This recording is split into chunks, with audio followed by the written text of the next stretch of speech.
Atlanta Hawks versus San Antonio Spurs. Wala ang superstar ng Hawks na si Trae Young for at least 4 weeks dahil sa kanyang natamong sprained MCL o medial collateral ligament. Ang MCL ay isang band of tissue on the inner side of the knee, has been stretched, partially torn, or completely torn.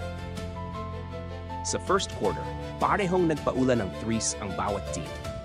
Parehong agresibo ang mga starters sa loob man ng paint o sa labas at maraming beses pang nag-tie game. Under 1 minute, pinaabot ng 8-point game advantage ng Hawks ang laban sa pamamagitan ng threes ni Navit Krejci at Luke Kennard.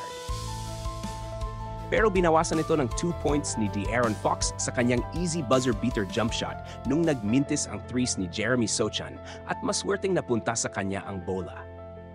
Sa umpisa ng second quarter, nawala ang advantage ng Hawks at nag-tie game sa pamamagitan ng 3-pointer at easy basket ni Keldon Johnson.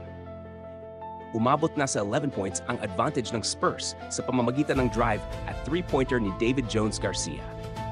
Hindi na nakahabol ang Hawks at umabot pa ng 18 points ang advantage ng Spurs sa 3-pointer ni Fox. At dinagdagan pa ito ni Garcia ng underneath shot at may foul pang kasama under 2 minutes sa second quarter. Bago natapos ang quarter, pumukol si Kristaps Porzingis ng threes para pababain sa 13-point lead game ng Spurs. Third quarter, hindi napigilan ang paglobo ng advantage ng Spurs na umabot ng 20 points. Pero under 3 minutes ng laban, bumaba sa single digit ang abante ng Spurs sa walang tigil na opensa at hustle ng Hawks beyond the arc at sa loob ng paint. At nagtayang score mula sa 20 points na advantage sa pamamagitan ng dalawang magkasunod na 3-pointer ni Keaton Wallace.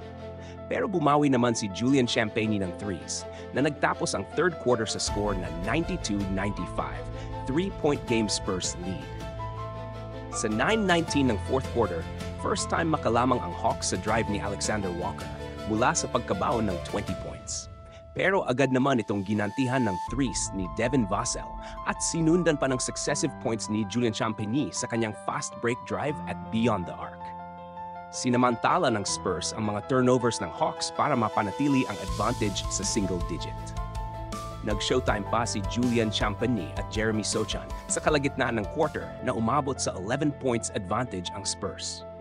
Napahanga tuloy si Wemby na hindi nakapaglaro sanhi ng kanyang left calf strain.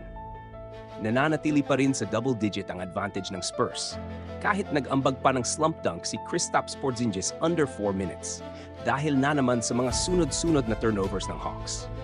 Sa 3 minutes at kalahati ng fourth quarter, nagumpisang hindi napigilan ng Hawks ang mga hustle play ni Fox na may kasama pang foul na nagpapadagdag ng point advantage ng Spurs.